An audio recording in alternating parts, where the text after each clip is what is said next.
Pozdravljeni, danes ste obiskali UKC Maribor, govorili ste z vodstvom bolnišnice,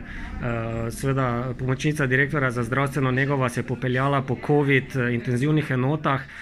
Kaj je sploh namen obiska, kaj ste spoznali, o čem ste govorili in kako se počutite pri nas?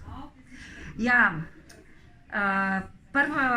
prvi namen obiska je zagotovo to, da se srečam tudi z mojimi kolegicami in kolegi, ki so v neposrednem procesu zdaj vpeti res preko vseh svojih zmožnosti, da začutim tudi jaz tisto pravo klimo, ker se mi zdi, da je prav, ta stik mora biti realen. Predvsem pa, da na nek način poskušam tudi jaz sama pri sebi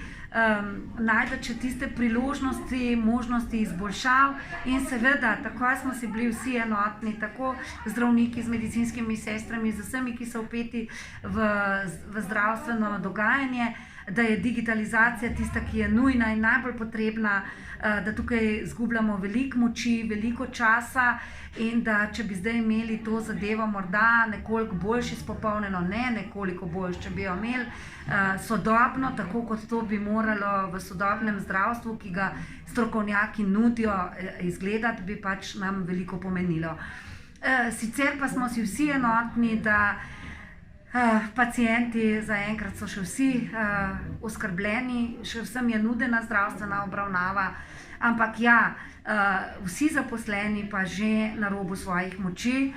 se trudijo, vsakega, ki vprašam, a bomo zmogli, bo šlo, prav kaj nam drugega preostanejo, mi odgovarjajo, to samo pomeni, kako dobra, pozitivna klima velja. Po drugi strani pa, ja, potruditi se morajo tudi vsi zunaj bolnišničnih zidov, delati, skrbeti za svoje zdravje, biti pozitivno naravnani in skrbeti za to, da ne bodo zboleli, ker v nedogled pa to niti ni kapacitet, niti zdravstveni delavci ne bodo zdržali. Hvala lepa.